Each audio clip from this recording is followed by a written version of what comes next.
Meninggalnya pemimpin, apakah ini adalah akhir dari perjuangan Palestina? Saksikan berikut ini.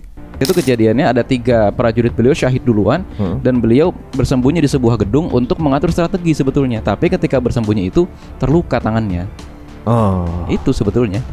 Jadi kalau kita lihat di sini banyak membuka mata dunia ya, karena saya lihat juga beberapa influencer yang ada di TikTok, padahal mereka ini non muslim. Nah, yang mengatakan bahwa selama ini saya salah, gitu. Selama ini saya salah informasi ya gitu ya. Ada lagi dia ngomong begini. Ini orang benar-benar mati di medan perang dan ini kenyataan. Andai saya bisa ketemu dia, saya mau salamin gitu. hanya masalahnya tidak diketahui wajahnya sejak tahun 2014. Sampai sekarang nggak tahu yang mana orangnya. Nggak tahu yang mana orangnya. Jadi Hamas ini memang pintar memainkan psikologi musuh gitu.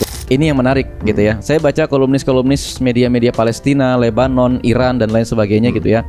Hari ini pimpinan gerakan itu punya 2 pilihan. Pilihan pertama adalah memilih pimpinan gerakan yang bisa menakut-nakuti penjajah, dalam artian cukup dihormati oleh penjajah sehingga penjajah juga akan segan kepada gerakan Hamas. Dan pilihan ini terletak kepada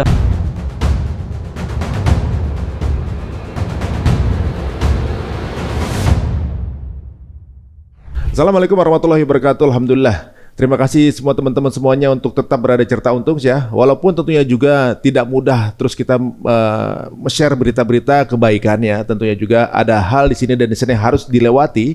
Tapi karena support dari teman-teman semuanya, insya Allah akan terus kita jalankan.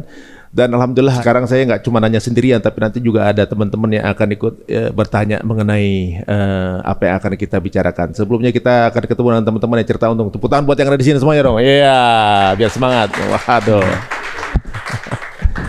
Topiknya, apakah ini adalah akhir dari Palestina? Tentunya kita akan bertemu dengan langsung saja nih guru kita yang langsung turun mengetahui bagaimana pola geopolitik yang terjadi di sana, yang sudah beberapa episode ini juga membersamai Cerita Untung. Langsung aja bertemu dengan Ustadz Amari Salah. Assalamualaikum warahmatullahi wabarakatuh. Waalaikumsalam warahmatullahi wabarakatuh. Sehat antum? Alhamdulillah. Alhamdulillah, insyaallah. Bagaimana perasaan antum ketika waktu pertama kali antum mendapatkan berita itu? Karena anda juga yang DM, anda WhatsAppin antum, Kita chat-chat. anda pikir itu AI. Pertama kaget, tapi kagetnya malah bangga. Karena saya langsung lihat, syahidnya di medan perang ini, gitu loh, bukan yang di dalam terowongan kebom gitu ya. Kan kita pernah ngelihat hal serupa ya, Saddam Hussein, Muammar Gaddafi yang meninggalnya itu di terowongan gitu loh, bukan dalam keadaan dia megang senjata. Ini orang meninggalnya megang senjata, pakai rompi militer, keren sih ini orang. Benar-benar di depan dan lagi tinggal sendirian. Lagi tinggal sendirian, tidak ada warga sipil di sana.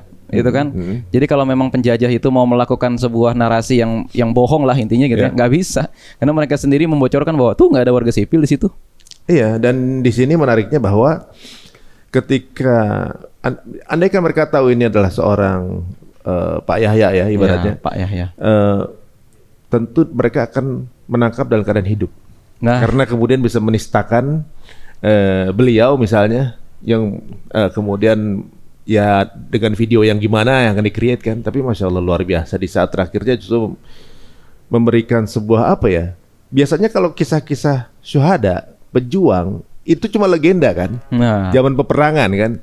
Wah pejuang Islam tuh begini hebat segala macam, nggak takut segala macam gitu. Itu cuma ada di legenda doang. Tapi zaman modern sekarang masih ada nggak tuh? Nah ternyata kita lihat langsung. Terus kameranya jelas lagi kan. Akhir hidupnya seperti apa. Bahkan kemarin kan baru muncul kamera helm dari tentara penjajah itu yang terakhir kali berhadapan dengan Pak Yahya ini. Terlihat adegannya melemparkan granat, ditembak, bertempur mereka, bukan disergap, memang bertempur. Oh itu dia, menolak untuk menyerah ya. Udah tahu pasti nggak, kemungkinan kecil, tapi menolak untuk menyerah gitu ya. Menolak untuk menyerah dan memang bukan dalam keadaan diserang.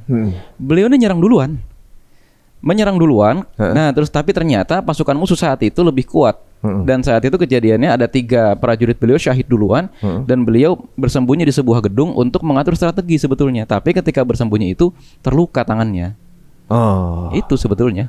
Jadi kalau kita lihat di sini banyak membuka mata dunia ya, karena saya lihat juga beberapa influencer yang ada di TikTok, padahal mereka ini non muslim, yang mengatakan bahwa selama ini saya salah gitu, selama ini saya salah informasi ya gitu ya. Terus kemudian dia bilang begini, ada lagi dia ngomong begini, ini orang benar-benar mati di medan perang dan ini kenyataan. Andai saya bisa ketemu dia, saya mau salamin gitu. Nah itu dia. Saya mau salamin dia. You cool bro, gitu mau ngomong gitu dia tuh kan gitu. You cool bro, you are the great hero of Gaza bro. Keren banget itu. Tapi ini kan ya walaupun bagaimanapun merupakan sebuah kesedihan juga ya karena beliau termasuk macan juga gitu ya. Terus masa depan Gaza menurut Anda gimana nih? Ini dia sebetulnya yang jadi pertanyaan kita semua. Pertama tentu kita senang bahwa momen kesyahidan Pak Yahya kemarin membuktikan bahwa resistance atau perlawanan masih sangat kuat. Masih sangat kuat. Indikasinya begini, kira-kira 3 harian lalu itu ada seorang tentara yang kurang lebih sekitar 2 misi sebelum hari ini, 2 misi sebelum kesyahidan Pak Yahya itu, 1 misi dengan Pak Yahya. Dia bilang, saya saat itu gitu ya, 1 misi dengan beliau, tapi kemudian kita pindah titik. Karena apa? Di titik pertama amunisi habis, di titik kedua itu ada tempat amunisi disimpan, tapi di sana tidak ada mujahidin yang bisa menggunakan amunisi itu karena mujahidinnya kurang di sana. Kita pindah ke sana. Nah, dia cerita intinya setelah itu kita hilang kontak selama 1 minggu. Pak Yahya balik lagi dalam kondisi badan penuh luka, habis bertempur. Cerita ini mengindikasikan bahwa amunisi masih dalam keadaan cukup dan banyak di Gaza. Ya, satu itu. Yang kedua, Pak Yahya kemarin dalam keadaan bertempur, apakah bisa diartikan bahwa manpowernya mulai berkurang sehingga kok pemimpin tertinggi mulai turun? Kalau menurut saya tidak. Ini memang karakternya Pak Yahya ini agak unik. Khalil Hayya, wakil ketua gerakan yang ada di luar negeri, ini wakil ketua gerakannya Gaza tapi di luar negeri gitu ya. Beliau mengatakan bahwa kesyahidan Pak Yahya ini juga bukan sesuatu yang tersengaja atau bukan sesuatu yang direncanakan, ghairu mudabbir itu kalau bahasanya pada saat dia berpidato. Apa maksudnya? Berarti memang bukan kebiasaan pemimpin Hamas itu turun ke medan perang. Bukan kebiasaan, terkecuali memang pada saat itu keadaannya beda lagi. Tapi untuk kali ini dinyatakan bahwa Pak Yahya ini memang punya kebiasaan untuk turun ke medan perang yang di luar kebiasaan pemimpin yang lain. Sehingga manpower ini masih dalam keadaan utuh dan kuat sebetulnya. Emang dianya aja. Demen orang lapangan lah gitu bahasanya. Makanya kan kalau kita lihat video-video atau foto-foto beliau sebelum perang sekalipun, beliau tuh bukan orang yang pakai jas, beliau tuh bukan orang yang pakai apa, tapi pakai topi tentara, bawa senjata dan lain sebagainya. Beda dengan Baba Ismail. Kalau Baba Ismail itu kan image-nya gimana, senyum, murah hati, ustadz, kiai gitu, ulama banget lah gitu loh. Dan juga politikus gitu ya. Politikus. Kalau Pak Yahya ini memang bukan politikus, dia memang orang lapangan, memang jenderal beliau ini. Ya apalagi belum lama ini kalau nggak salah kemarin ya saya lihat ada influencer juga yang membacakan wasiat tapi dalam bahasa Inggris. Itu dia. Itu wasiatnya beneran tuh? Sepertinya bukan wasiat untuk khusus dalam pertempuran ini gitu ya, tapi memang kan Pak Yahya ini berulang kali ya di Gaza itu mengadakan konferensi pers dan beliau suka mengucapkan itu memang. Nah sekarang ini kalau kita lihat ya bagaimana para pejuang ini kan kehilangan ya yang dianggap mereka tuh adalah yang penyemangat ya. Jadi siapa sekarang yang megang posisi ini? Nah ini dia. Para kolumnis yang memang mengamati permasalahan konflik di Timur Tengah ini semuanya itu menganggap, ingat ya, hanya menganggap, bukan keputusan resmi dari gerakan. Menganggap Komandan Khalid Mish'al adalah pejabat sementara dari gerakan. Kenapa saya bilang menganggap? Karena rilis resminya juga belum ada, dan yang kedua memang Khalid Mish'al ini adalah ketuanya sebelum Ismail Haniyah, gitu ya. Jadi sebelum dilantiknya Ismail Haniyah, beliau yang ketuanya ya. Beliau memang ketuanya, gitu kan. Nah, kenapa beliau ini dipilih? Ini yang menarik, gitu ya. Saya baca kolumnis media-media Palestina, Lebanon, Iran dan lain sebagainya, gitu ya. Hari ini pimpinan gerakan itu punya 2 pilihan. Pilihan pertama adalah memilih pimpinan gerakan yang bisa menakut-nakuti penjajah, dalam artian cukup dihormati oleh penjajah sehingga penjajah juga akan segan kepada gerakan Hamas. Dan pilihan ini terletak kepada Khalil Al-Hayya. Mengapa Khalil Al-Hayya? Karena beliau ini adalah orang yang ditunjuk oleh Pak Yahya terakhir kali sebelum beliau syahid sebagai penanggung jawab gencatan senjata dan penanggung jawab pertukaran tawanan. Berkasnya ada di beliau ini. Gitu ya. Nah, yang kedua pilihannya adalah memilih ketua yang dihormati oleh negara-negara yang membantu Hamas. Dan yang cukup dihormati adalah Khalid Mish'al, karena selama ini yang tugasnya keliling-keliling, terbang, pidato di berbagai forum-forum negara itu adalah Khalid Mish'al. Kalau dia datang ke misalnya ya ke negara Maroko, kemana, yang cukup worth it untuk ditemui oleh para raja dan presiden itu Khalid Mish'al biasanya, bukan Khalil Hayya. Karena Khalil Hayya ini memang dalam tanda kutip ya, kalau dalam sebuah gerakan anggaplah dia sekretaris umum, sukanya warawiri di belakang, tapi bukan orang panggung, bukan. Sementara kalau Khalid Mish'al ini orang panggung, kerjaannya memang tanda tangan perjanjian internasional dan lain-lain sebagainya. Maka kelihatannya hari ini gerakan itu lebih memilih sementara waktu Khalid Mish'al dulu untuk memastikan bantuan militer maupun bantuan kemanusiaan dari negara-negara internasional itu tidak berhenti. Jadi dia yang dianggap paling berkompeten di posisi ini ya untuk menjadi representatif ya. Representatif. Tapi kalau sekarang gimana? Secara militer? Nah, kalau secara militer saya lihat tampaknya gitu ya. Ini mungkin ini ada semacam opini tidak populer ya. Apa yang terjadi di Gaza Utara belakangan ini ya, apa yang terjadi di Gaza Utara di Rumah Sakit Indonesia di Beit Lahia belakangan ini tampaknya mengindikasikan di Gaza Utara gerakan memang sudah mulai agak melemah secara militer. Tapi saya tidak tahu kenapa. Ya, bukan berarti gini ya, melemah itu beda dengan kalah. Melemah itu dalam artian kok beberapa kali masuknya pasukan itu seperti tanpa perlawanan. Meskipun setelah itu, misalkan kita dengar hari ini di Jabalia pasukan masuk, 3 hari kemudian nanti baru ada perlawanan. Tampaknya para pejuang itu memperhatikan interval drone dan pesawat tempur. Ketika pasukan penjajah itu masuk ke sebuah tempat, sekitar 2-3 hari itu kan pasti ada pesawat pengintai kan. Nah makanya tampaknya para pejuang itu memperhatikan interval semacam ini, dan tentara penjajah pun menggunakan interval ini untuk secepat mungkin menghabisi warga sipil di sana. Nah, para pejuang tidak bisa berbuat apa-apa karena percuma. Kalaupun misalnya saat itu pejuang turun ke sana juga akan dihabisi semua. Maka mereka relatif menunggu. Kemarin itu muncul juga banyak sekali dalam satu hari gitu ya, itu muncul 3 video penyergapan di wilayah Jabalia. Saya memperhatikan melemahnya itu bukan gara-gara manpowernya mulai hilang atau bukan gara-gara amunisinya mulai berkurang, bukan. Tapi memang penjajah ini menerapkan strategi baru yang belum pernah digunakan di Gaza Selatan maupun di Gaza Tengah. Apa tuh? Saya belum paham. Yang ini indikasinya terlihat dari kecepatan pejuang untuk merespons serangan penjajah terlihat lebih lambat daripada pada saat yang terjadi di Gaza Utara setahun lalu atau ketika terjadi di Gaza Tengah dan Gaza Selatan. Saya memperhatikan interval ini dan saya sedikit menilai bahwa responnya melambat. Itu yang saya lihat. Oh, mungkin karena mereka juga membaca pola ya. Tampaknya begitu. Jadi polanya pasukan perjuangan juga dilihat dan dipelajari, dan akhirnya sepertinya mereka seperti mencoba satu pola baru yang mungkin beberapa pejuang ini lagi mempelajari gantian nih sekarang nih. Nah, posisinya. Itu lagi saling mengintip pola gitu loh. Kan ini kan sekarang memasuki fase 3 dari serangan penjajah ini kan. Menurut konferensi persnya Daniel Hagari, fase ketiga ini maksudnya adalah serangan darat terbatas dan serangan udara besar-besaran, kurang lebih seperti itu. Iya. Nah, definisi serangan udara besar-besaran juga berarti termasuk adalah pemindaian satelit terhadap sebuah wilayah. Nah, kalau saya lihat di video penanaman ranjau dan lain sebagainya, para pejuang juga terlihat lebih buru-buru untuk menanam ranjau, lebih cepat.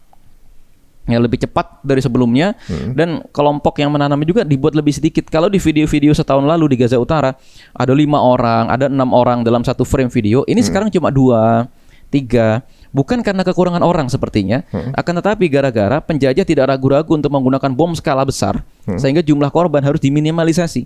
Seandainya satu regu ini ketahuan oleh drone, maka yang syahid maksimal adalah dalam satu regu itu 2 orang. Dia menggunakan sistem algoritma seperti itu. Oh, memang ternyata harus paham ini juga ya, matematika juga jadi pejuangnya orang-orang pintar juga ya. Orang pintar makanya. Jadi memang kalau kita lihat kondisi sekarang dari sisi teknologi, pasukan penjajah ini punya banyak keuntungan kan dia. Betul. Dia punya drone, dia bisa ngelihat dari posisi mana kebanyakan arah serangan. Betul. Berarti lubangnya di sekitar situ kan, gitu kan pilihannya kan. Dan biasanya keluar jam berapa. Terus kemudian biasa cara nyerangnya bagaimana, itu dipelajari semua analitiknya. Nah, itu dia. Nah, sekarang ini mungkin mereka mencoba pola yang berbeda dari sesuatu yang biasa dijalankan, dan ternyata mungkin sedikit banyak lagi agak-agak works kayaknya ya sekarang. Yep. Ya. Apakah ini juga termasuk yang kemudian menimpa Pak Yahya? Komandan, ini dia yang menarik.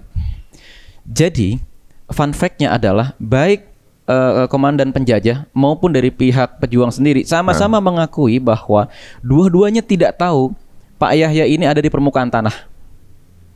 Jadi selama setahun penjajah itu ngakunya merogoh-rogoh terowongan, ternyata selama ini Pak Yahya itu di atas, nggak di bawah. Di atas mestinya ketahuan kan, disisir kan? Itu dia. Nah, ada kesaksian kemarin diupload oleh Dr. Wasfi Abu Zaid gitu ya, yang itu dengan jelas mengatakan bahwa selama setahun ini Pak Yahya itu sudah melakukan beberapa kali operasi militer di atas tanah, bukan di bawah terowongan gitu ya. Dan anggota pasukannya sendiri yang saat itu satu regu maksimal cuma 6 orang atau 7 orang tadi itu kan. Ya. Nggak tahu kalau satu temannya mereka itu adalah komandan tertingginya mereka sendiri. Oh, artinya kontra intelijennya itu udah biasa mereka. Jadi kalau dibilang mungkin aja pada saat di atas itu mereka bertopeng semua ya? Bertopeng semua. Mungkin mereka juga nggak tahu gitu Pak Yahya. Itu dia. Jelas sekali bahwa juru bicara IDF ya Pak Daniel Hagari itu ya, laknatullah alaihi itu jelas-jelas mengatakan bahwa pasukan yang membunuh Pak Yahya ini juga tidak tahu sampai kemudian besoknya jenazahnya Pak Yahya dibuka topengnya, loh kok mirip? Kok mirip gitu loh. Makanya diambil DNA yang jari telunjuknya dipotong. Ternyata diidentifikasi betul dari sidik jari, DNA, bentuk gigi dan lain sebagainya. Yahya ini. Tapi apakah dibilang bahwa mereka nggak mengetahui bahwa itu adalah sebenarnya Pak Yahya ketika nyerang untuk menutupi jika ada mata-mata di dalam? Tidak juga, karena yang mengumumkan ini adalah langsung juru bicara IDF. Dan mereka sendiri sudah berulang kali mengisyaratkan memang ada mata-mata di dalam. Akan tetapi tampaknya mata-mata ini tidak works. Dan kalau mereka mengakui ada mata-mata di dalam, justru akan lebih menampakkan kebodohan mereka. Kenapa? Kok sampai setahun Pak Yahya ini udah di atas tanah, megang senjata, pakai rompi militer gitu, kok nggak tahu?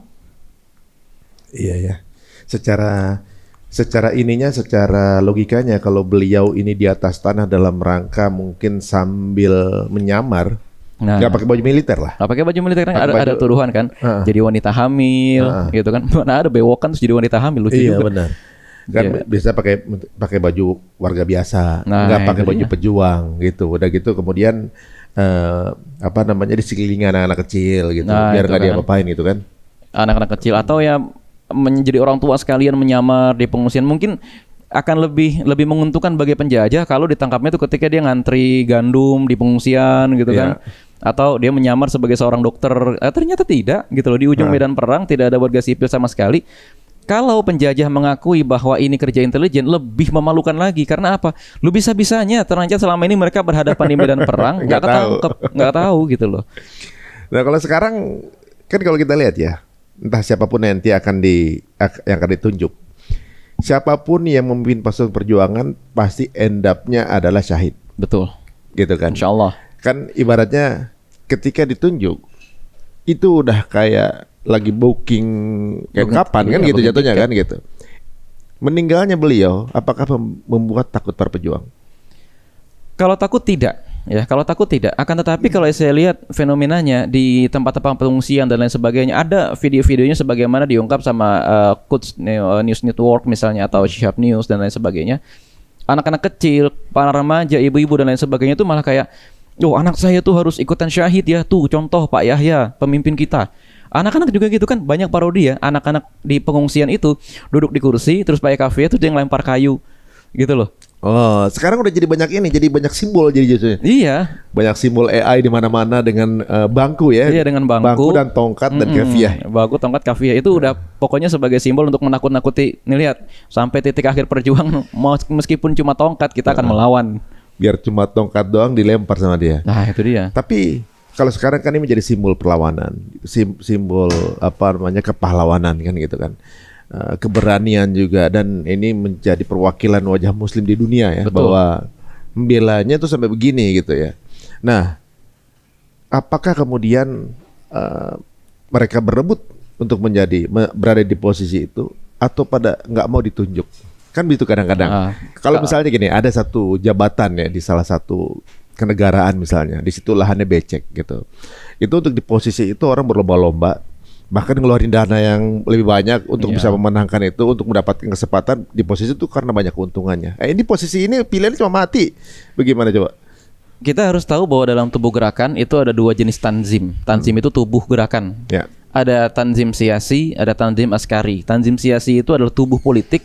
Nah, tanzim askari ini adalah tubuh militer.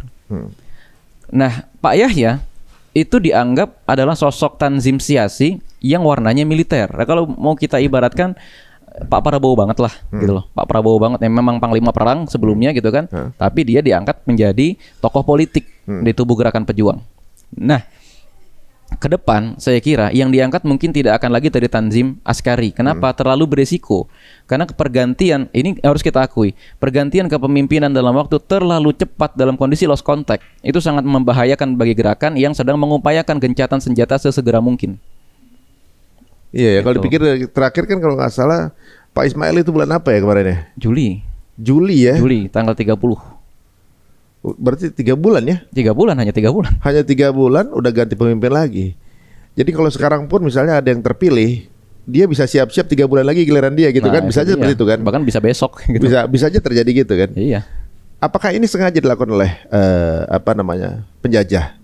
Sengaja kalau pemimpin kita bunuh sebagai karena apa? Menghancurkan simbol kan jatuhnya kan? Betul. Strategi ini sebagaimana yang pernah kita lihat di Perang Mu'tah. Ada satu pasukan kecil yang moralitasnya sangat kuat dikepung oleh pasukan besar pasukan Romawi. Secara natural strategi mereka adalah menghancurkan para pemimpin mereka. Sehingga kita lihat di Perang Mu'tah itu yang syahid adalah 3 pemimpin sahabat Nabi yang diangkat oleh Rasulullah SAW. Berturut-turut Zaid bin Harithah, Ja'far bin Abu Thalib dan Abdullah bin Rawahah. Tapi kemudian yang indahnya adalah setelah 3 pimpinan ini syahid serentak, Allah Subhanahu wa taala mengangkat Saifullah, membangkitkan pedang Allah. Maka nanti kita lihat apakah yang akan Allah bangkitkan adalah pedang Allah, kita lihat nanti. Tapi kan 3 sahabat itu, ini baru 2 nih. Ini baru 2. Sebenarnya sudah 3. Sudah 3 ya? Kepala Biro Militernya penjajah, Syekh Salah Al-Aruri kan sudah syahid di Lebanon. Kemarin bulan Januari, tanggal 4 kalau tidak salah. Oh, jadi udah ketiga ya? Udah yang ketiga ini. Kan yang publik tahu baru 2 gitu kan. Tapi ada kemiripan kan, sahabat Nabi ketika itu kan ketika tangannya diputus sebelah pasti tangan sebelahnya dipakai lipat. Ini sama persis kan? Sama persis. Satunya udah nggak kepakai, tangan kirinya masih dipakai juga untuk melempar. Itu dia. Ini menariknya di situ. Nah, mudah-mudahan ini ada banyak sekali harapan cerah ya ke depannya. Karena biasanya sesuatu yang penuh pengorbanan hadiahnya akan besar. Nah, kalau sekarang melihat seperti dari media ya kan sekarang nih ada satu hal ya, mereka sedang mengeluarkan video yang berisi fitnah seolah-olah menemukan bunker dari Pak Yahya yang isinya duit gitu, sama pokoknya bunkernya bagus gitu, ada isinya uang gitu. Itu menurut antum gimana? Pertama, semua narasi sejak awal kesyahidan Pak Yahya sampai hari ini semuanya buatan penjajah. Yang kita ambil yang bagus-bagusnya aja biarin untuk mengalahkan narasi mereka, untuk mengalahkan kampanye mereka kita gunakan saja bahasa mereka. Kita kan lagi bertempur hari ini kan. Kalau pertempurannya pejuang itu di Gaza, kita bertempur hari ini di Indonesia di dunia maya. Perang aja menggunakan itu. Satu itu. Yang kedua, terus kalau masalah tadi ya ditemukan foto atau bunker yang katanya ada apa segala macam. Ini justru membuktikan bahwa Pak Yahya hidup sederhana. Di bunker dia itu tidak ada sofa yang mewah, tidak ada penerangan yang warna-warna light gitu ya, warna-warna warm yellow dan seterusnya. Nggak ada tuh. Itu seperti barak militer biasa saja kok gitu loh. Justru itu wajar, itu yang pertama. Yang kedua katanya kan kemarin istrinya Pak Yahya katanya menggunakan tas yang mereknya mahal kan. Itu banyak influencer Arab komen di statusnya Afi Hayadre di di Twitter gitu ya. Mengatakan di Arab itu banyak sekali merek-merek KW, itu yang pertama. Yang kedua, tas itu tidak mirip sama sekali dengan tas mahal. Gitu loh. Ya, tas itu tidak mirip sama sekali dengan tas mahal. Itu yang menjadi persoalan gitu kan. Dan selama ini kalau memang dia menggunakan tas mahal itu, pasti warga Gaza sendiri yang akan mengadili keluarga mereka. Tapi kenyataannya tidak kok. Banyak kontradiksi dari video tersebut. Dikarenakan mereka bilang bahwa mereka nggak tahu kalau itu Pak Yahya awalnya kan. Betul. Ketika ditemukan sudah tidak bernyawa. Betul. Mereka selama ini bertahun-tahun nyari, beliau nggak tahu ada di mana. Kok bisa tahu itu punyanya Pak Yahya dari mana? Emang disuruh hidup lagi untuk jalan ke tempatnya itu kan nggak mungkin kan? Karena yang tahu lokasinya beliau sendiri. Selama ini nggak ketemu dan beliau udah nggak bernyawa gitu. Itu dia. Tapi memang propaganda dari penjajah ini emang polanya sama, selalu begitu kan. apakah ini merupakan sebuah kemenangan buat mereka ketika ini kan kemudian di announce juga oleh Kamala Harris, oleh ya banyak, ini seperti celebration lah buat para pihaknya, para penjajah ini. Kalau memang ini adalah sebuah kemenangan, sampai hari ini tidak ada satupun bendera penjajah, bendera bintang David itu yang berdiri tegak di atas tanah Gaza lebih dari setengah jam. Gitu loh. Karena apa? Emang udah nggak ngaruh gitu loh. Memang memang ini menyakitkan bagi kaum muslimin dan memang merupakan lambang keberhasilan, bukan kemenangan, tapi lambang keberhasilan sesaat. Akan tetapi ternyata kesyahidan Pak Yahya ini tidak menjadikan kemenangan, tapi malah justru masyarakat melihat hadirnya pahlawan baru. Ini loh, ada pahlawan baru, the great hero. Sementara pimpinan-pimpinan mereka, Daniel Hagari, Benyamin Netanyahu, mana ada orang menjadikan mereka pahlawan? Malah yang ada penduduk pemukim-pemukimnya itu sendiri, ya pemukim-pemukim di Z-nya itu sendiri, itu malah bikin meme yang pricing Yahya dan menjelek-jelekan Netanyahu. Netanyahu digambarkan jadi tikus, Yahya digambarkan menjadi pemburu tikus karena di atas tanah. Sedangkan Netanyahu itu bersembunyi di Caesarea, di tanah yang di perumahan yang mewah. Ini justru jadi kayak bumerang ya kalau secara media ya. Iya, bumerang. Sekarang mereka membelas bagaimana keberhasilan mereka untuk membunuh Pak Yahya, justru malah jadi glorify. Jadi ibaratnya malah di dunia ini melihat inilah sebenarnya pejuangnya sesungguhnya. Mereka beliau ini berjuang di tanahnya dia sebenarnya, yang ada di tanah. Jadi kalau dilihat oleh masyarakat dunia adalah kejadian tersebut ada di mana? Ada di tanah Gaza. Yang punya tanah yang kelompok yang bersenjata ini atau yang dibunuh ini. Nah, yang punya tanah dia gitu. Udah jelas bahwa yang punya tanah yang dibunuh dan dia ada pejuangnya. Ini justru sebaliknya, video tersebut membuat jadi malah makin ini lagi nih, secara grafik ininya malah naik lagi, malah mengglorify. Jadi orang nggak tahu ya bahwa atau mereka jadi bumerang sendiri bahwa apa yang dikeluarkannya justru membuat tambah percayanya dengan perjuangan ini gitu ya. Ada satu perbedaan psikologi yang mendasar yang ini juga disebutkan oleh Al-Qur'an, disebutkan oleh Rasulullah SAW antara kaum muslimin dengan orang-orang Yahudi. Perbedaan psikologis ini adalah orang-orang Yahudi itu sangat takut mati. Digambarkan dalam sebuah ayat Al-Qur'an, "Wala tajidannakum ahrasan nasi 'ala hayati wa minal ladzina asyrafu yawaddu ahadukum law yu'ammaru alfasanah." Kalau mereka itu bisa memperpanjang hidup sampai 1000 tahun, mereka akan lakukan itu. Tapi kaum muslimin itu, sebagaimana perkataan Khalid bin Walid, kalau kamu ingin membunuh kami akan datangkan pasukan yang cintanya kepada kematian itu sama dengan cintanya kepada kehidupan. Melihat kesyahidan Yahya Sinwar, kita semua itu malah pengen ikut mati bertempur dengan beliau. Bukannya pengen, aduh penjajah kuat lagi, ya yaudah deh. Melihat pembantaian kemarin di daerah Balah yang sosok Sya'ban Ad-Dalu terbakar. Terus kemarin ada pembantaian lagi di sekitar Masjid Al-Qassam di Beit Lahia, 87 orang syahid, tubuhnya tuh hancur, bahkan digali-gali dari pasir ketemu cuma seukuran koin dan lain sebagainya, potongan tubuhnya itu. Yang komen itu bilang, "Ayo berangkatkan saya ke Palestina, saya ingin syahid, saya ingin terbunuh di sana sebagaimana Yahya." Beda dengan orang-orang Yahudi mentalitasnya sejak awal. Ini memang satu pemuliaan dari Allah Subhanahu wa taala, sebagaimana dikatakan hampir semua khatib Jumat, nikmat iman. Islam itu adalah agama yang membuat kita lebih mencintai kematian daripada apapun di dunia ini. Masya Allah. Itu loh. Mereka juga bingung. Jadi mesti nakutin pakai apa lagi ya? Iya, semakin dibunuh, orang-orang Islam yang melihat pembunuhan itu malah makin semangat. Saya juga ingin mati seperti itu. Masya Allah. Justru sebaliknya ya, membakar semangatnya. Membakar semangat, beda dengan mereka. Ketika mereka melihat, waduh, ada roket terbang-terbangan gitu kan, meskipun nggak kena ditangkis sama Iron Dome, mereka udah takut, ngumpul di bawah shelter dan lain sebagainya, kabur, pulang lagi ke negaranya yang punya paspor ganda dan lain sebagainya. Kan begitu. Berarti kalau mereka kabur menunjukkan bahwa mereka bukan penduduk asli kan sebenarnya. Mereka bukan pemilik asli dan menunjukkan mental bahwa mereka tidak mau memperjuangkan konsep kebangsaan yang mereka sendiri. Karena bukan tanahnya itu. Bukan tanahnya. Kalau boleh tahu pendapat antum yang mungkin akan menjadi penggantinya secara militer. Gitu. Itu kira-kira siapa?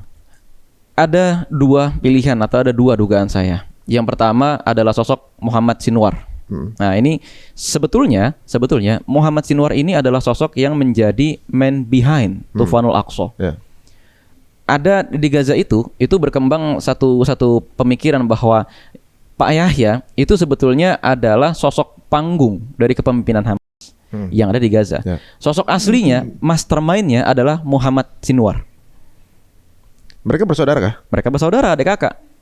Adik kakak. Hanya masalahnya Muhammad Sinwar ini tidak diketahui wajahnya sejak tahun 2014. Sampai sekarang nggak tahu yang mana orangnya. Nggak tahu yang mana orangnya. Jadi Hamas ini memang pintar memainkan psikologi musuh gitu loh. Musuh itu menjadikan Muhammad Sinwar sebagai buronan kedua di Gaza. Akan tetapi mereka sampai hari ini tidak tahu yang mana mukanya. Tapi saya juga percaya mungkin aja di kelompok pejuang ini ada mastermind yang memang nggak ada bentuknya. Yang maksudnya nggak ada sosok yang nggak ada sosok yang jelas itu. Soalnya juru bicaranya aja Abu Baidah itu kan sosok aja tapi juga nggak tanpa wajah. Jadi orang juga berpikir apa dia jangan-jangan atau dia cuma juru bicara, yang juru dia ngomong siapa gitu kan ibaratnya. Itu dia. Hanya tadi ya Muhammad Sinwar makanya. Nah, tapi tampaknya gerakan pejuang ini tidak akan mengambil risiko untuk memilih ketua yang ada di dalam medan perang lagi. Maka pilihannya sekarang terletak yang ada di luar. Yang paling aman mungkin Khalid Mish'al. Satu, secara usia sudah tua, ini dalam tanda kutip ya hitung-hitungannya. Kalau beliau pun syahid, usianya sudah 68 tahun sekarang. Kalaupun beliau syahid, ini tidak akan terlalu merugikan gerakan secara usia. Atau yang kedua, Khalil Al-Hayya. Tapi saya berpikir tampaknya bukan Khalil Hayya yang akan menjadi pilihan utama meskipun beliau tetap masuk ke dalam radar. Karena peran beliau terlalu penting hari ini.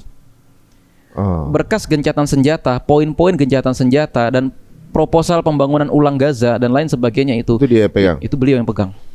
Tapi kan tadi itu kan nama-nama yang antum sebut sebagai pemimpin sementara tuh. Ya.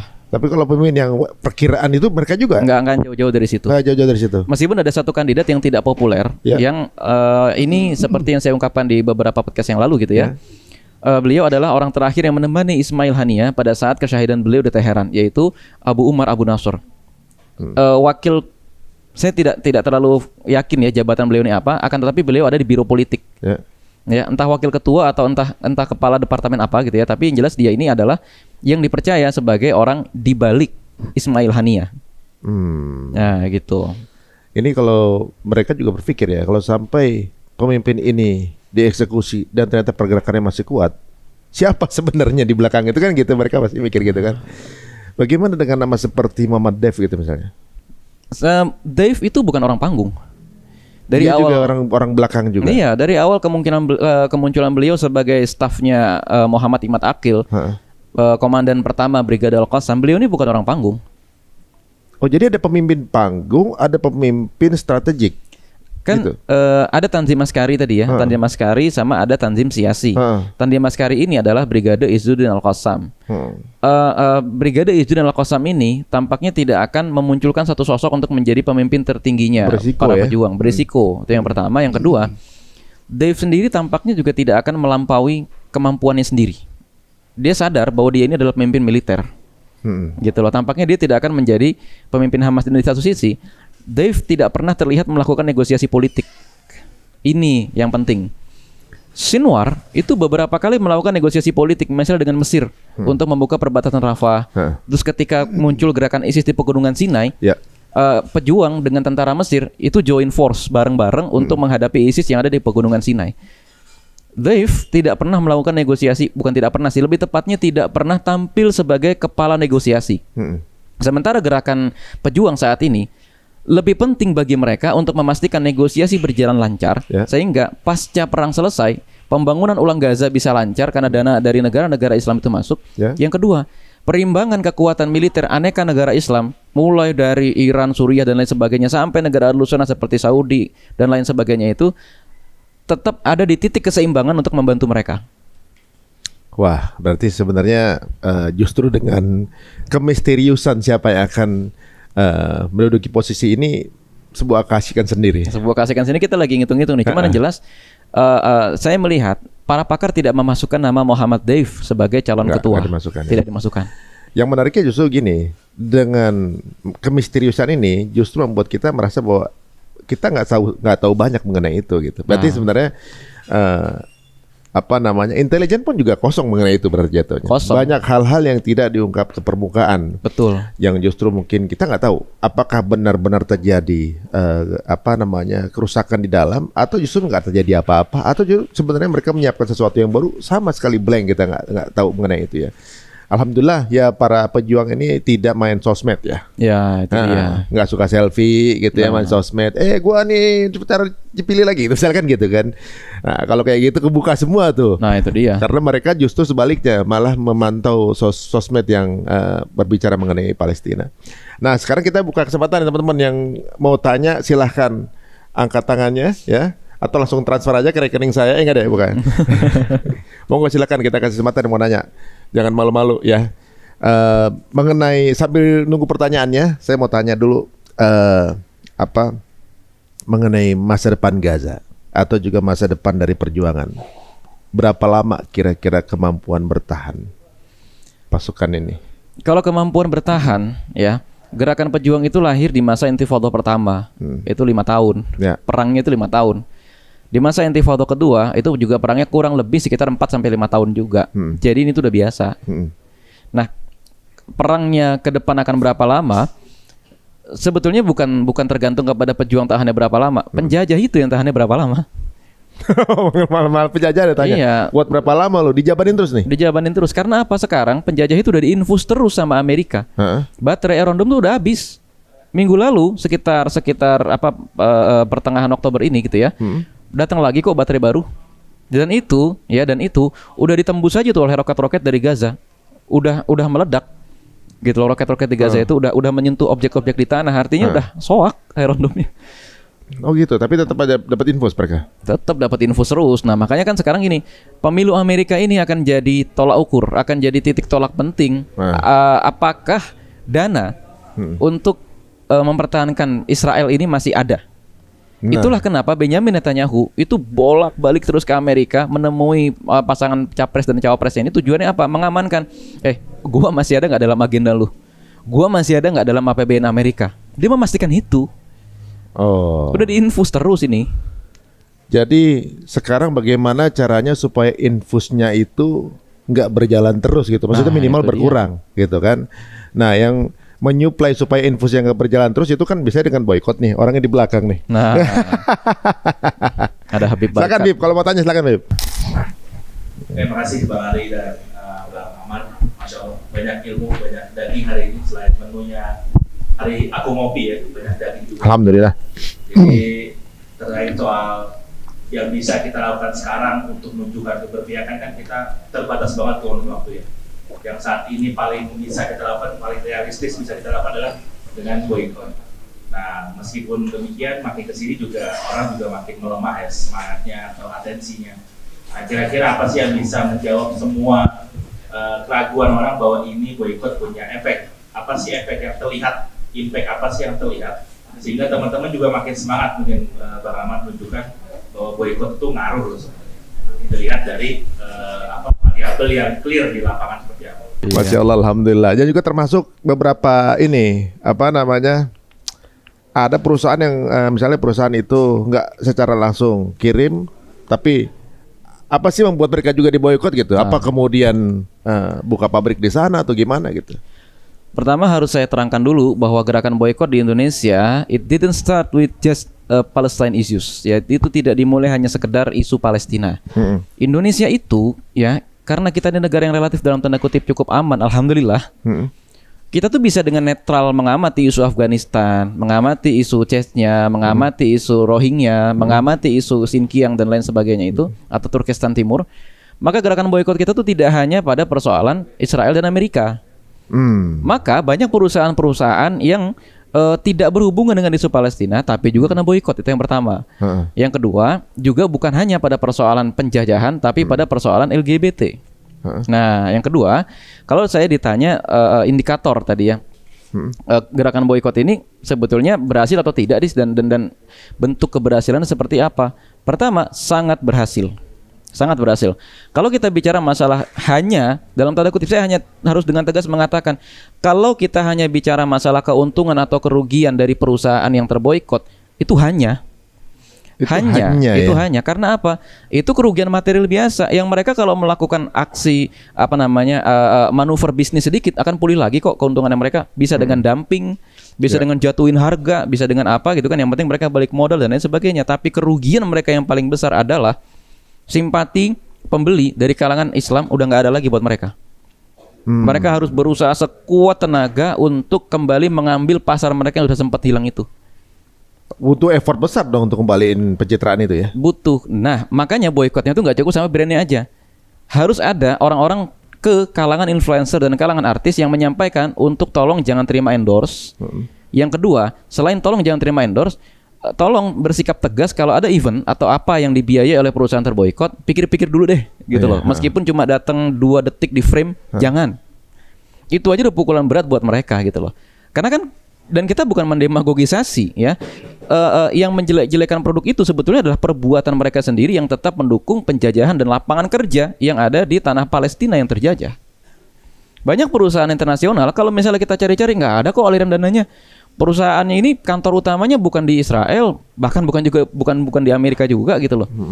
Tapi mereka secara sadar membuka kantor cabang di wilayah Palestina terjajah, membuka lapangan kerja bagi para pemukim ilegal.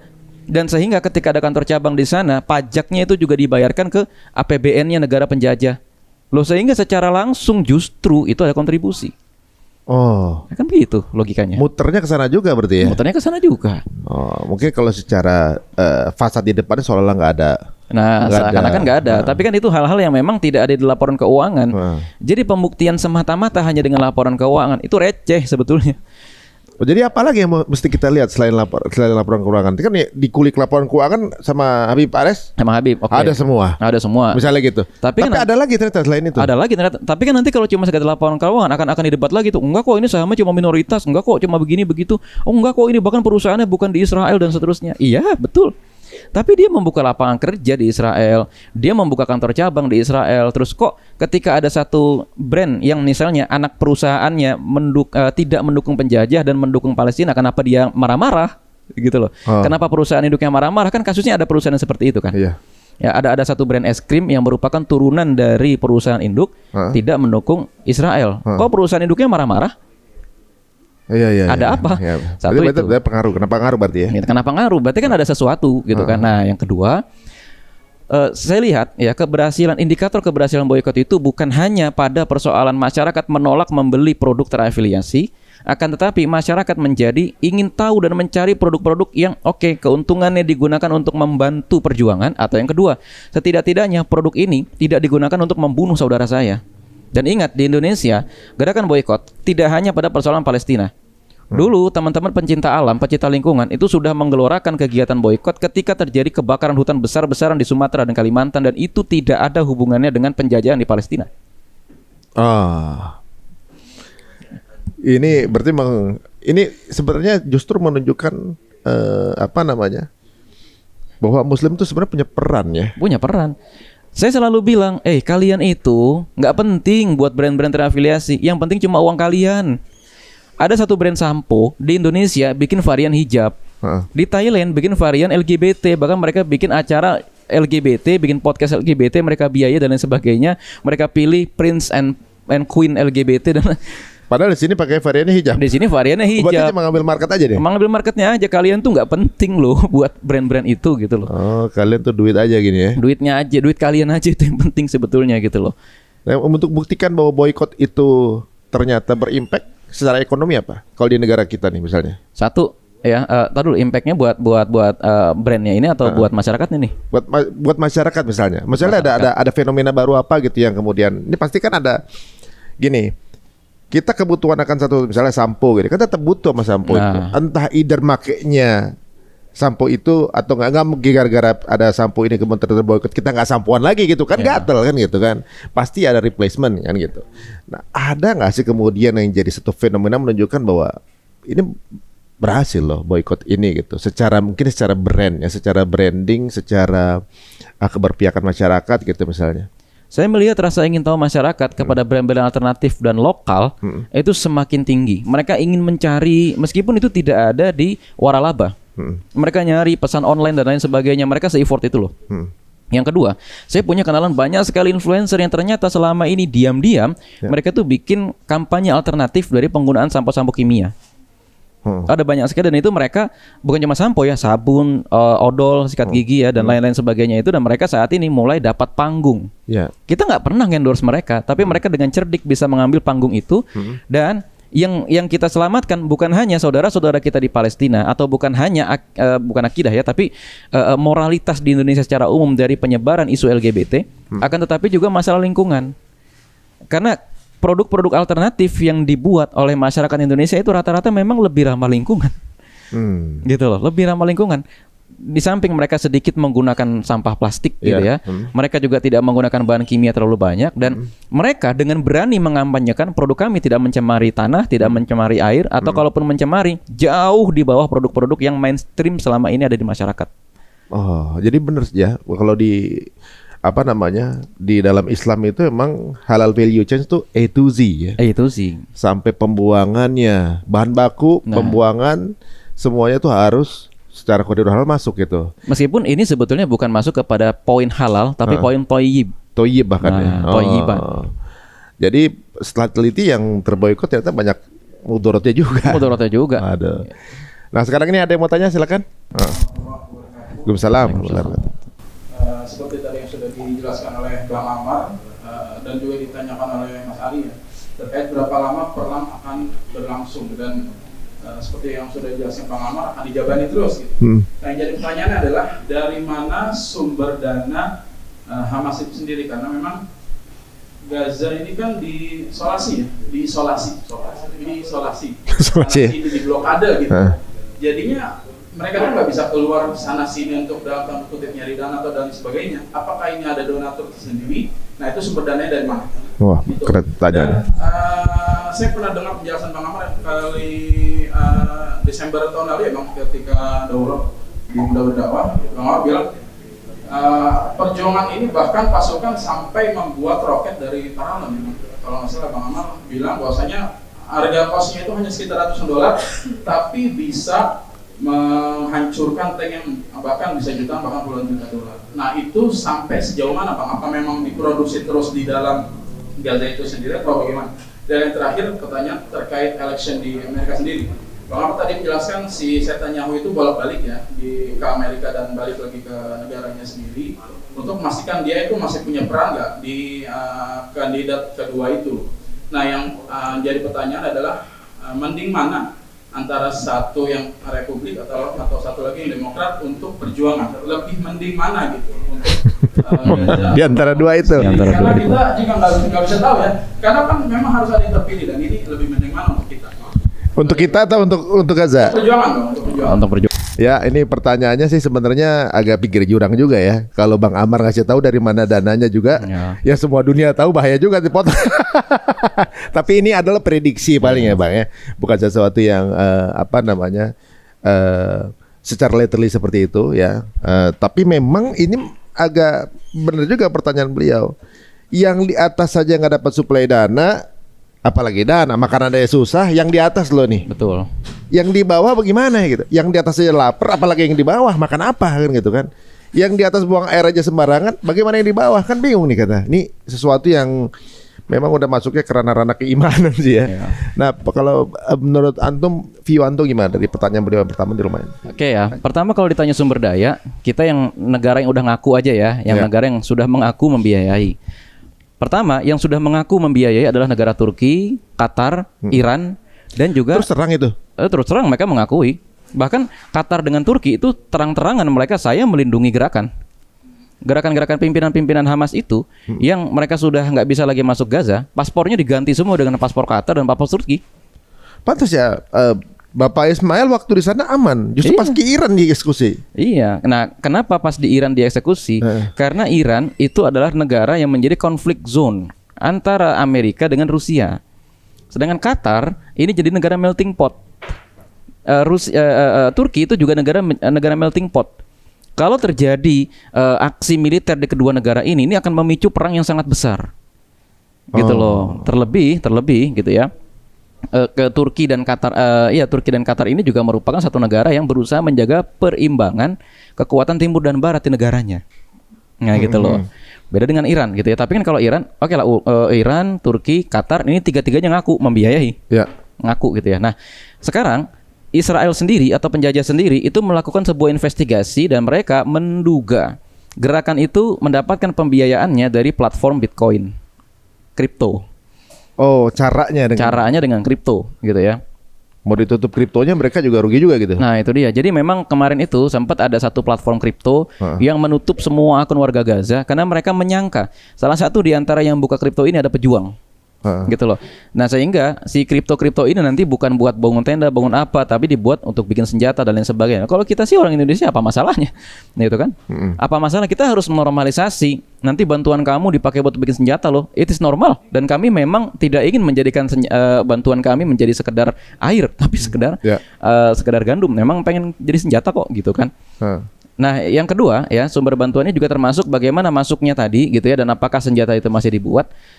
Ini yang kemudian jangankan kita ya, penjajah aja nggak tahu. Tapi dari video-video yang dikeluarkan oleh para pejuang yang bukan hanya gerakan Al-Qassam, akan tetapi ada Abu Ali Mustafa, ada Saroy Al-Quds, mereka menunjukkan pembuatan senjata itu masih berjalan sampai hari ini di dalam terowongan. Yang ini menariknya gitu ya.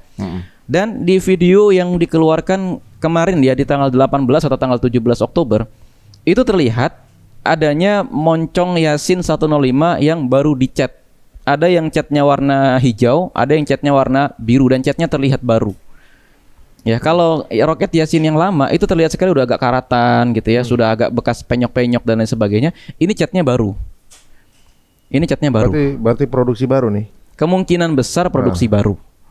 Ngirimnya bagaimana? Nah, itu yang jadi PR. Itu yang jadi pertanyaan. Ya. Pertama, dari pengakuan Mujahidin sendiri, mereka menggunakan roket yang gagal meledak.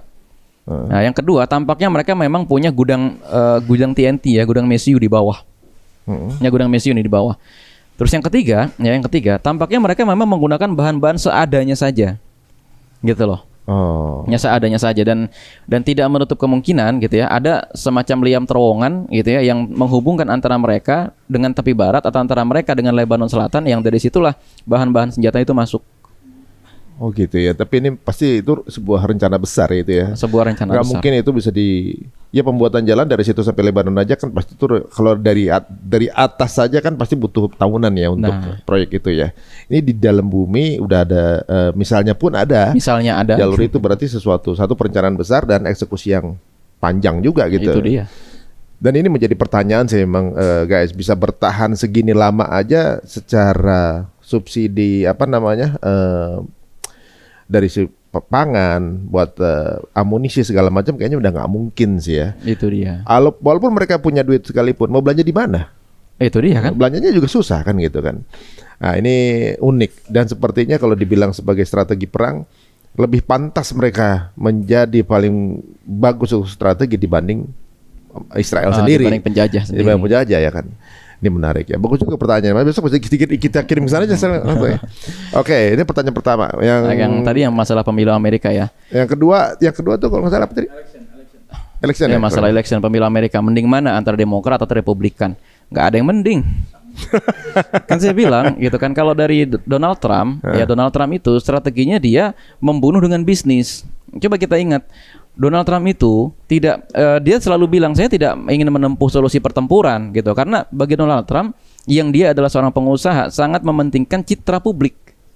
Ya. Nah, sementara dulu ya, bukan dulu sih, yang kemarin ini Joe Biden itu kan menggunakan strategi peperangan karena dia tidak mempedulikan citra publik, karena dia bukan seorang pengusaha. Nama baik sebuah brand itu nggak penting buat Biden. Sementara buat Trump itu sangat penting, sehingga justru di masa Donald Trump yang pertama kemarin terjadi the deal of the century. Iya. Ibu kota dipindah dari Tel Aviv ke Al-Quds, dan itu negara-negara Arab diam-diam baik gitu loh. Karena apa? Citra bisnis ini bangun sedemikian rupa bahwa tidak ada korban. Ini semua tuh perjanjian politik dan lain sebagainya. Sebagaimana yang dilakukan oleh Balfour dulu 1917 itu dilakukan oleh Trump. Itu lebih bahaya gitu loh. Nah, sedangkan gitu kan, calon yang jadi lawannya itu Kamala Harris ya. Sebetulnya karena dia bukan pengusaha, maka dia relatif akan menempuh pendekatan militer gitu loh. Jadi yang satu ini bahayanya berpolitik, satu ini bahayanya kepada militer. Memang agendanya dia salah satunya untuk kemerdekaan negara Israel sih ya. Betul. Gitu ya. Cuman bedanya yang satu itu pakai surat-surat perjanjian, yang satu secara militer. Itu aja sebenarnya. Ya dua-duanya juga nggak bagus juga, karena satu langsung pengesahan kan gitu ibaratnya. Iya. Gitu. Tadi udah tiga-tiganya pertanyaannya. Udah tiga-tiganya. Jadi kalau kita pikir kalau mana yang lebih bagus untuk Indonesia, nggak mungkin kita jawab sini ya. Bisa sih, bisa sebenarnya. Kalau kita lihat mana yang lebih bagus buat Indonesia, ya sebetulnya gini. Pertama, saya memang mengimbau kepada rekan-rekan media ya untuk tidak lagi menggunakan istilah konflik ya, tapi gunakan istilah genosida. Tidak lagi menggunakan istilah milisi, tapi gunakan istilah pejuang kemerdekaan atau pejuang atau mujahidin atau apa gitu. Yang penting jangan milisi. Karena milisi itu seakan-akan terpisah dari gerakan masyarakat. Ya. Dan jangan gunakan istilah negara Israel, tapi gunakan istilah entitas Zionis.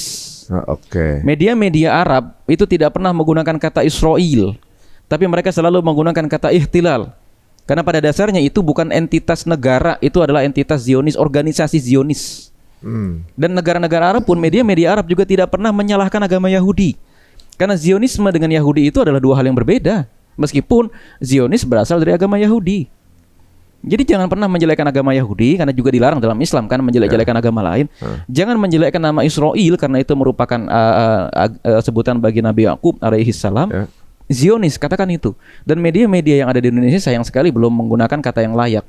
Untuk Yahya Sinwar, Ismail Haniya, warga Gaza dan lain sebagainya, jangan gunakan kata tewas.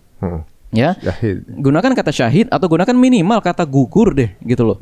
Minimal kata gugur.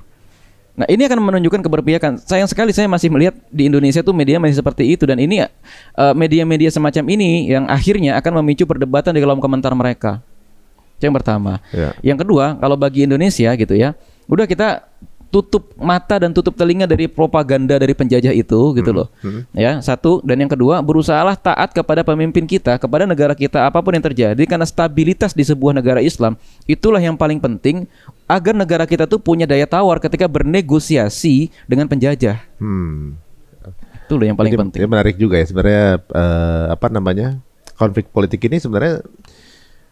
Kalau kita lihat sepertinya mastermind-nya itu sebenarnya sama itu aja. Itu aja. Terus kemudian yang dipolakan, diupayakan juga sebenarnya sama gitu-gitu aja. Dan sekarang apa yang terjadi sekarang seolah-olah ada satu yang besar yang berubah. Tapi sebenarnya juga nggak terlalu banyak berubah karena syahidnya para pemimpin juga itu sudah dirasakan mereka sebelum Pak Yahya sebelumnya juga syahid juga kok, syahid juga. Maksudnya bukan sesuatu yang seolah selesai nih Palestina. Tapi ternyata mereka masih bertahan sampai sekarang. Waduh, alhamdulillah. Nih mungkin ada yang mau tanya, silakan, jangan malu-malu. Bagaimana cara kita menyiapkan nafas panjang dalam perjuangan kita? Karena saya khawatir akhirnya kita semua itu berdamai ketika kita melihat genosida terjadi di handphone kita, di layar kita. Bagaimana cara kita menyiapkan nafas panjang? Karena saya sendiri kadang kesel dengan teman saya sendiri yang mungkin menghafal juga atau mungkin guru Al-Quran, tapi sama sekali itu nggak ada simpatinya untuk sekedar speak up. Saya merasa kadang kita tuh nggak bisa lagi untuk menyimpan kekesalan itu dalam hati, tapi harus dalam perbuatan. Minimal dalam sosial media kau jangan memaki pejuang, kau memaki para Zionis itu sendiri. Mungkin itu Ustaz yang ingin saya sampaikan. Sebenarnya hal seperti ini ya itu cukup lumayan dirasakan ya, nggak usah begitu, nggak usah beliau ya. Saya juga begitu kadang-kadang, ayo dong pada ngobrol, pada berisik gitu kan. Ya tadinya mungkin memang ada rasa kayak gitu ya, kayak kenapa sih kalian punya follower banyak, speak up lah gitu kan. Sampai akhirnya berdamai mikir siapa tahu di baliknya ada doa-doa mereka yang kesana kita nggak tahu apa. Atau juga mungkin ada sumbangannya atau gimana. Saya husnuzon gitu aja akhirnya. Memang ada sedikit rasa sedih juga sih, benar juga. Kita ngeliat teman kita sepertinya ngaji bareng gitu, tapi kok nggak berisik gitu. Itu bagaimana tuh fenomena seperti ini? Apalagi saya tambah pertanyaan beliau. Kita lihat gugurnya kemarin, ditambah Arab Saudi banyak yang komennya begitu lagi. Nah ini kan tambah sedih lagi kita. Jadi semakin Muslim itu gimana sih, nggak kompak atau gimana? Pertama, Muslimnya memang nggak kompak ya, nggak kompak. Nah satu itu. Terus yang kedua, saya lihat orang-orang yang mencela para pejuang itu adalah orang-orang yang tidak pernah tahu. Semalam banget itu saya didebat sama orang nggak tahu siapa sebetulnya, tapi saya iseng aja lagi nyantai di kereta, nunggu pesawat itu ya. Didebat gitu kan. Kenapa tidak pernah mengangkat sumbangsi Arab Saudi, tapi malah mengangkat sumbangsi Turki? Suka-suka saya bukan juru bicara Saudi. Oh, antum dikonfront gitu? Dikonfront seperti itu gitu kan. Oh, dia udah tahu antum gitu ya? Iya, suka-suka saya bukan juru bicara Arab Saudi. Kalau mau duta besar suruh ketemu sama saya ngomong. Nah, cuman begini yang jadi titik titik tolak pembicaraan kita. Satu, banyak orang sebetulnya ingin Saudi melakukan sesuatu, Tapi sayangnya harapan mereka tidak tercapai, sehingga akhirnya mereka menciptakan realitas palsu bahwa Arab Saudi sudah melakukan sesuatu kok, tapi di belakang layar. Ya terus apa? Ya sekarang di atas permukaan Turki melakukan A, Qatar melakukan B, Mesir melakukan C, Saudi mereka menciptakan realitas palsu. Enggak kok, di belakang layar Saudi membantu paling banyak dan lain sebagainya. Saya harus dengan tegas mengatakan Saudi yang membantu paling banyak itu hoax, karena yang membantu paling banyak kenyataannya adalah negara Qatar. Gitu loh. Baik secara keuangan maupun secara bantuan politik gitu ya, Qatar membantu lebih banyak daripada Arab Saudi. Qatar itu membangun sebuah kota di Khan Yunis namanya Hamad City, itu nilainya sekitar 600 sampai 700 triliun. Ya, dan bantuan politiknya Qatar selama ini menjembatani gencatan senjata sambil tetap bisa melindungi gerakan pejuang. Sementara negara yang dikatakan sebagai negara yang paling kuat dukungannya pada Palestina dan lain sebagainya, menjembatani gencatan senjata pun tidak. Nah, satu itu. Nah, yang kedua, baru saya akan menjawab pertanyaan kenapa banyak saudara-saudara kita terlihat belum peduli. Pertama, kita jangan fokus membantah para pencela. Kenapa? Para pencela akan fokus menyebarkan misinformasi. Sedangkan kalau kita fokus menjawab mereka, kita tidak akan bisa menyebarkan informasi yang benar nanti karena tenaga kita habis. Saya merasakan sendiri ketika misalnya saya pagi jam 7 ya ngupload di YouTube atau ngupload di Instagram mengenai informasi A. Sementara siangnya atau di story saya sibuk membahas misinformasi, maka yang ada informasi yang benar tidak akan tersebar. Itu yang pertama. Kaum muslimin itu, bahkan seorang hafidz Quran sekalipun, seorang ustadz sekalipun, banyak yang masih belum tahu yang mana itu Masjidil Aqsa, kubah emas, kubah hitam, atau satu wilayah kotak Masjidil Aqsanya itu. Itu aja menandakan bahwa kita masih harus menyebarkan informasi yang benar dan jangan dulu berdebat. Oh, edukasi dulu berarti. Edukasi dulu aja, itu yang pertama. Yang kedua, kadang-kadang edukasi kita tidak menggunakan tahapan. Mereka mengenal Palestina aja belum, udah kita ajakin boikot. Ya, mereka mengetahui perbedaan antara Zionisme, Yahudi dan Israel saja belum. Ini sudah kita suruh untuk membela gerakan pejuang. Ini aja kan nggak paham. Dan kita memang harus fair mengakui, membela para pejuang di satu organisasi tertentu, entah itu Hamas, Fatah, Jihad Islam, PFL atau Jabhat dan lain sebagainya, bukan berarti kita sama dengan membela Palestina. Dan membela Palestina itu bukan berarti kita harus ikut ke dalam satu organisasi itu.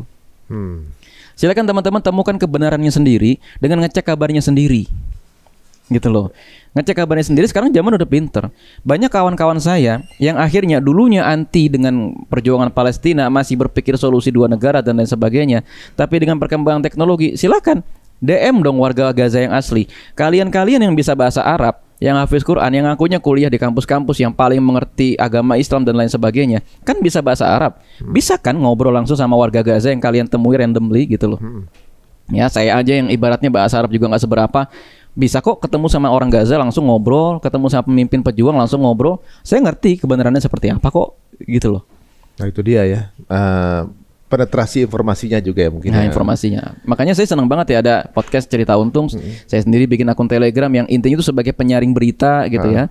Yang mudah-mudahan kita harus jaga nih, jangan sampai tumbang. Nah, teman-teman yang bertugas menyebarkan informasi juga hati-hati. Jangan sampai tumbang. Kalau nanti sampai teman-teman tumbang dan kita tahu musuh kita tidak pernah tumbang akunnya gitu loh. Harus pakai strategi dong. Iya. Itu. Kita udah hampir bertumbang kan ini. Kita udah hampir bertumbang.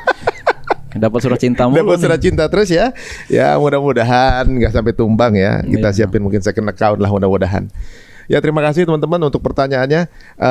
Dan guys, jika dirasa teman-teman ada hal-hal yang menarik untuk disebar, monggo silakan share sebanyak-banyaknya informasi ini dan masukin pertanyaan kalian juga di kolom caption. Siapa tahu bisa kita angkat juga untuk topik berikutnya. Jika terasa ingin ikutan juga serta berkomunikasi, berdialog di sini langsung dengan narasumber, monggo silakan DM di IG-nya Cerita Untung. Jazakallah khairan Ustaz, waktunya luar biasa dan enggak membuat kita jadi kena mental ya dengan syahidnya pemimpin, dan tentunya juga malah ada satu harapan baru ya. Kita nggak pernah tahu apa yang akan terjadi berikutnya ke depannya, dan mudah-mudahan ini sebuah harapan cerah, karena bertahan bisa lebih dari setahun ini aja itu sebuah kemenangan udah. Sebuah kemenangan ya, gitu ya, di mana semua yang luar biasa seperti halnya negara adidaya terbesar di dunia, mau itu Amerika, Prancis, Jerman, Inggris, bergabung bersama si negara penjajah ini, nggak juga bisa menaklukkan atau mengibarkan bendera si biru itu di Gaza. Masya Allah, luar biasa. Tapi ada satu hal juga, jika pun tidak ada pejuang di Gaza, tentunya akan bernasib seperti yang ada di tepi barat. Ya, itu dia. Ya gitu kan. Jadi nggak bisa mereka, saya sudah mengeliminate teroris, makanya akan jadi damai. Enggak juga. Nah, itu dia. Itu dia. Ada mungkin pesan terakhir buat teman-teman semuanya? Oke, yang pertama teman-teman sekalian jangan pernah merasa putus asa. Saat ini semua orang itu sedang mengalami ayat ini. Am hasibtum an tadkhulul jannata wa lamma ya'tikum mathalul ladzina khalu min qablikum massathumul ba'sa wad-dharra wa zulzilu hatta yaqula rasulu wal ladzina amanu ma'ah mata nasrullah. Semua orang itu hatinya lagi berguncang. Kapan nih datangnya kemenangan dari Allah? Kapan datangnya pertolongan dari Allah? Saya, Mas Untung, sebagai seorang yang memang sedang di panggung, tugas kami hanya mengingatkan ala inna nasrullahi qarib. Sesungguhnya datangnya pertolongan Allah itu dekat. Tetap percaya dengan hal itu dan jangan pernah ragu-ragu. Itu yang tugas kita sekarang. Jangan ragu-ragu. Nah, ini perlu kita camkan teman-teman semuanya. Mungkin justru perjuangannya di momen-momen begini ya. Ini sebuah perjuangan untuk kita masih steadfast nggak? Kita masih yakin nggak di sini gitu. Kalau kita dalam posisi keadaan menang, semua orang pengen ada di situ, pasti FOMO ya kan. Nah, FOMO. Pada saat lagi kurang menguntungkan, nah orang tinggal pilih nih siapa aja yang masih di sini, begitu kan ya. Nah, itu dia. Alhamdulillah. Waduh, jazakallahu khair nih waktunya Ustaz. Oh, Mudah-mudahan bisa ngobrol lagi kita di sini, insyaallah. Mudah-mudahan ada berita baru ke depannya dan obrolan kita berikutnya mudah-mudahan satu berita yang menggembirakan, sebuah harapan-harapan cerah yang akan terjadi untuk saudara kita yang ada di Palestina. Dan sebagai penutup, teman-teman semuanya, ya seperti biasa kita dengan subhanaka Allahumma bihamdika asyhadu an la ilaha illa anta astaghfiruka wa atubu ilaik. Assalamualaikum warahmatullahi wabarakatuh.